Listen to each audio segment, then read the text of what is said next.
మనం ఎదుగుతుంటే చూసి ఓర్వలేని వాళ్ళు చాలా ఉంటారండి. మనం పైకి ఎదుగుతుంటే కింద తొక్కి పడేయాలనే వాళ్ళే చాలా ఎక్కువగా ఉంటారండి. ఈ టాపిక్ పైన అయితే ఈరోజు మాట్లాడుకుందాం. Hi friends, hello, welcome to our channel. ఈరోజైతే నేను క్వార్టర్స్లో ఉన్నప్పటి వీడియో అయితే పెడుతున్నానండి. ఇందులో అయితే మా ఆయన కోసం చేసిన స్నాక్ ఏం చేశానో ఇప్పుడైతే మీకు చూపిస్తూ మనమైతే ఈ టాపిక్ మాట్లాడుకుందాం. ఎందుకంటే నేను పెళ్ళికి ముందైతే చాలా కష్టపడ్డానండి. ఆ విషయం మీ అందరికీ తెలిసిన విషయమే. నేను ముందు వీడియోల్లో చెప్పాను. ఆ వీడియోస్ చూస్తే మీకైతే ఫుల్ క్లారిటీ వస్తుందండి నేను ఎందుకు చెప్తున్నాననేది. మేమైతే 9th క్లాస్లో ఉన్నప్పుడైతే మా నాన్ననైతే ఫారిన్ కంట్రీస్కి అయితే వెళ్ళాడండి. ఎందుకంటే ఇక్కడ కొద్దిగా ఆర్థిక పరిస్థితి బాగలేక మా నాన్న అయితే వెళ్ళాడు. మేమైతే మా అమ్మ, మా చెల్లి, తమ్ముడు, నేను, మేమందరం నలుగురం ఉండేవాళ్ళం అండి ఇంట్లో అయితే అమ్మ అయితే డైలీ కూలీగా పనికెళ్ళేది. మళ్ళీ అందులో మా వ్యవసాయం అంతా చూసుకుంటూ ఉండేదండి. మేమైతే స్కూల్కి వెళ్ళే వాళ్ళము ముగ్గురము. స్కూల్ నుండి వచ్చిన తర్వాత ఇంట్లో వర్క్ చేస్తూము సండే వచ్చిందంటే లేదా ఏదైనా హాలిడేస్ వచ్చినాయో అంటే మేమైతే పనికైతే వెళ్ళేవాళ్ళమండి. అట్లా మా అమ్మ మేము ఇక్కడ కష్టపడుతుంటే మా నాన్ననైతే ఫారిన్ కంట్రీస్లో అయితే కష్టపడి మనీ అయితే సంపాదించేవాడండి. అక్కడ సంపాదించిందంతా మాకు పంపించేవాడు. మళ్ళీ అందులో మేము కష్టపడేది కూడా మేము అంతా కలిపి మేము కొన్ని బయట తీసుకున్న అప్పులు ఉంటాయి కదా, అవన్నీ కట్టేసేవాళ్ళమండి. అలా చేసి నాన్ననైతే 6 ఇయర్స్ వరకు అయితే రాలేదండి. ఈ 6 ఇయర్స్ లోపు అయితే ఇంటిని మొత్తం నేను, తమ్ముడు, అమ్మ మేమైతే చూసుకునేవాళ్ళం. చెల్లి అయితే కొంచెం చిన్నది, ఆయన చెల్లె కూడా పనిచేసేది కానీ చెల్లెకైతే తెలియదండి. మనమైతే ఏదైనా అవసరం ఉంటే పక్క వాళ్ళని అడగడం మనకు అలవాటు కదా.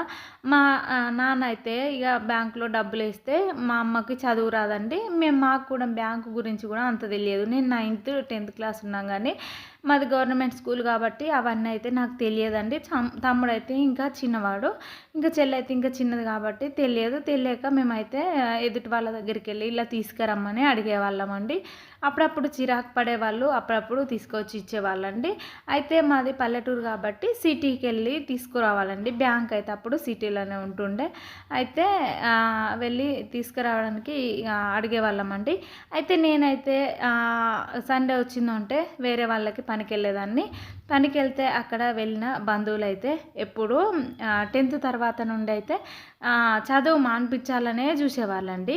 ఎందుకంటే చదువు మానేస్తే కొంచెం మాలాగా పనికొస్తుంది కదా అనే ఉద్దేశంతో అలా చేసేవాళ్ళండి. ఎందుకంటే వాళ్ళకి 7th క్లాస్లోనే పెళ్ళిళ్ళు అయిపోయాయండి. మా ఫ్రెండ్స్కి అయినా మా బంధువులలో అయినా చాలా మందికి అయితే 7th క్లాస్లోనే పెళ్ళి చేసేస్తారండి. ఎందుకంటే వ్యవసాయ కుటుంబాల్లో అయితే కొంచెం తొందరగానే పెళ్లి చేస్తారు. అందులో మా ఊర్లోనైతే తొందరగానే పెళ్లి చేసేసారండి.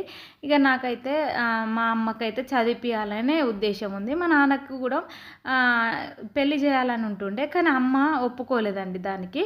ఎందుకంటే నేను వ్యవసాయం చేస్తున్నాను, వ్యవసాయం చేసి కష్టపడి రోజు ఇదే లైఫ్ లాంగ్ ఇదే కష్టం ఉంటుంది. కనీసం నా పిల్లలన్నా మంచి పొజిషన్లో ఉండాలి, కొంచెం చదువుకున్నారనుకోండి, చదువుకున్న వాళ్ళు పెళ్లి చేసుకుంటారు కదా అనే ఉద్దేశంతో మా అమ్మ చదివించాలనేది చూసేదండి. అయితే నాన్న అయితే 10th నుండి పెళ్లి సంబంధాలు చూడడం స్టార్ట్ చేసిండు. ఇక పనికైన కాడ అనేవాళ్ళండి. మనం ఎదుగుతుంటే ఎవరైనా ఓర్చుకోలేరండి. నాన్న కొంచెం సంపాదించడం మొదలుపెట్టాడు. మేము కూడా ఇక్కడ సంపాదించడం మొదలుపెట్టాం కాబట్టి మేము కొంచెం అప్పులన్నీ తీర్చడం స్టార్ట్ చేసామండి.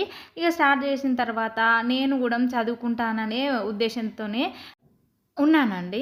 ఇక పనికైన కాడైతే బంధువులైతే ఎందుకు అబ్బా చదువుకోవడము అవసరమా, మేము పనికోతలేమో, మేము చిన్నప్పుడు పెళ్లి చేసుకోలేదా, నువ్వు కూడా అలా చేసుకో అనేది స్టార్ట్ చేశారండి. అయినా కూడా నేను ఒప్పుకోలేదండి. ఎందుకంటే నేను మన లైఫ్లో ఎప్పటికైనా కానీ ఒక తప్పు చేశామనుకోండి, ఆ తప్పును సరిదిద్దుకోవడం చాలా కష్టం అండి.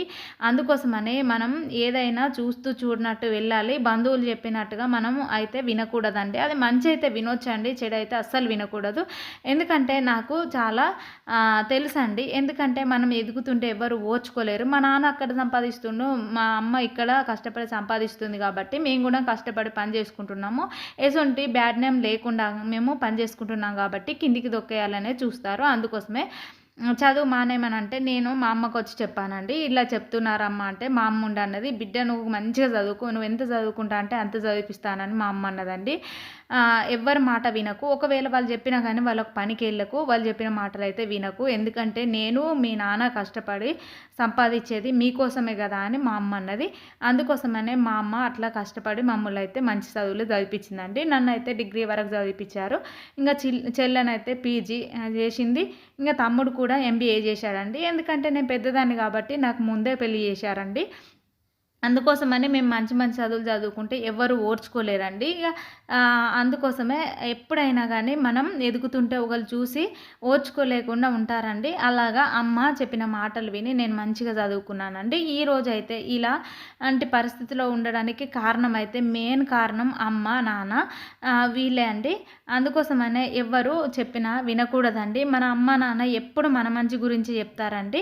మన మంచి గురించే చెప్పి మన గురించి ఆలోచిస్తారు కాబట్టి అమ్మ నాన్నలు చెప్పిన మాటలు ఎప్పటికైనా మంచియి అండి. అందుకోసమని నేను చెప్తున్నాను. మనం ఎదిగితే అంతా చూసి ఓర్చుకోలేని వాళ్ళే ఎక్కువ ఉంటారండి. అలాంటి వాళ్ళకి ఎంత దూరంగా ఉంటే మనకు అంత మంచిదండి. ఇంతటితో ఈ వీడియో కంప్లీట్ అయిందండి. మీకు నా వీడియో నచ్చిందనే అనుకుంటున్నాను. మీకు నా వీడియో నచ్చినట్లయితే చూస్తూ వెళ్ళిపోకుండా ఒక చిన్న లైక్ ఇచ్చి నా ఛానల్ సబ్స్క్రైబ్ చేసుకొని నా ఛానల్ సపోర్ట్ చేయండి. Bye friends.